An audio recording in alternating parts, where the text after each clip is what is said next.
جمال الوجود بذكر الإله وتصفو الحياة بنور هدى. اچھا آگے آ جائیے. حضرت ابو الدرداء رضی اللہ عنہ فرماتے ہیں کہ جناب رسول اللہ صلی اللہ علیہ وسلم نے عرض کیا یا رب، نہیں غلط پڑھ گیا ہوں. حضرت ابو الدرداء رضی اللہ عنہ فرماتے ہیں کہ حضرت موسیٰ علیہ السلام نے عرض کیا یا رب، آپ کے پاس خطیرۃ القدس میں کون جگہ پائے گا؟ یہ ایک مقام ہے خطیرۃ القدس. اللہ نے زندگی دی تو اس کی پھر ابھی نہیں وقت نہیں ہے، یہ بڑا ایک علمی مضمون ہے اور اللہ نے زندگی دی. اگر کبھی یہ موقع رہا تو اس میں جو حضرت شاہ ولی اللہ رحمۃ اللہ علیہ کے الفاظ ہیں وہ آپ کو سنائیں گے کبھی موقع رہا انشاءاللہ. تو فرمایا آپ کے پاس خطیرۃ القدس میں کون جگہ پائے گا. پتہ چلتا ہے کہ خدا کے ہاں یہ بہت بڑا ایک مقام ہے. اسے کیا کہتے ہیں؟ خطیرۃ القدس.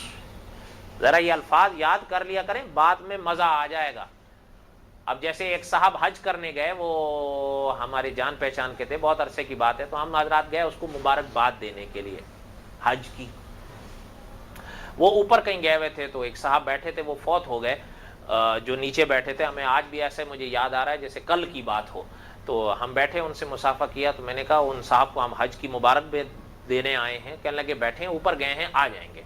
تو میں نے کہا حج کرائے ہیں؟ کہہ رہے ہیں ہاں الحمدللہ کرائے ہیں.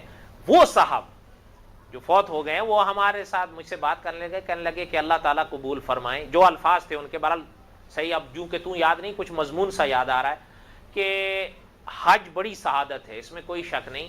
لیکن کوئی شخص حج کر کے آتا ہے نا، جب وہ یوں کہتا ہے کہ میں مسجد حرام میں گیا، جب وہ یوں کہتا ہے میں نے حجر اسود کو بوسہ دیا، جب وہ یوں کہتا ہے کہ میں نے باب ملتزم کو دیکھا، وہ یوں کہتا ہے میں نے میزاب رحمت کو دیکھا، یا میں یوں کہتا ہے کہ حتیم کو دیکھا، یا یوں کہتا ہے کم از کم میں مینا گیا، عرفات گیا، مزدلفہ گیا، ٹھیک ہے، مدینہ گیا، مسجد نبوی گیا، جنت البقیع گیا. کہتا ہے ذرا بات کا مزہ کچھ اور ہوتا ہے. ویسے سچ ہے جھوٹ ہے؟ تو میں نے کہا پھر؟ کہتے ہیں یہ صاحب آئے ہیں کہہ رہے ہیں اتھے گئے ہی اتھے گئے موڑا ہی ہے. کہتے سمجھ میں ہی نہیں آیا گیا کہاں ہے، آیا کہاں سے. واقعہ جب اس سے ملاقات ہوئی تو یہی چیز پائی، اتھے گئے اتھے گئے. ہمارے یار فرمایا آپ کے پاس خطیرۃ القدس میں کون جگہ پائے گا، اور جس دن تیرے سائے کے سوا کوئی سایہ نہ ہوگا تیرے عرش کا سایہ کون حاصل کرے گا. یہ کون پوچھ رہے ہیں اللہ میاں سے؟ حضرت موسیٰ علیہ السلام. اللہ تعالیٰ نے ارشاد فرمایا وہ لوگ جن کی آنکھیں زنا کی طرف نہ دیکھیں گی. یہ بھی ہے، ایک زنا آنکھ کا بھی تو ہوتا ہے نا، ایسا ہی ہے یا نہیں؟ ایک زنا آنکھ کا بھی ہوتا ہے.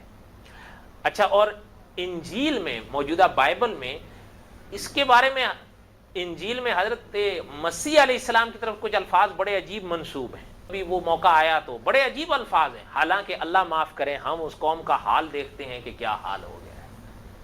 حالانکہ وہ جو الفاظ پڑھیں غالباً یعنی انسان دنگ رہ جاتا ہے کہ ایک شخص، یعنی بہرحال وہ ایک لمبی بات ہو جائے گی پھر یہ رہ جائے گا.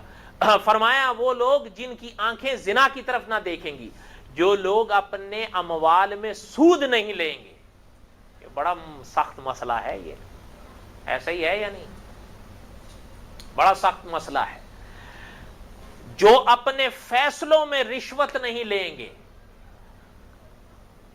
ان کے لیے خوشخبری ہے اور بہترین ٹھکانہ ہے. اس ذرا بات کو ذرا پھر سے سنیے آپ کہ حضرت موسیٰ علیہ السلام فرماتے ہیں یا رب آپ کے پاس خطیرۃ القدس میں کون جگہ پائے گا، اور جس دن تیرے سائے کے سوا کوئی سایہ نہیں ہوگا تیرے عرش کا سایہ کون حاصل کرے گا.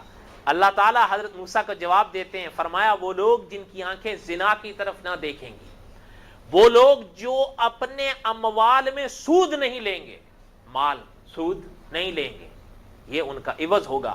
فرمایا وہ لوگ جو اپنے فیصلوں میں رشوت نہیں لیں گے.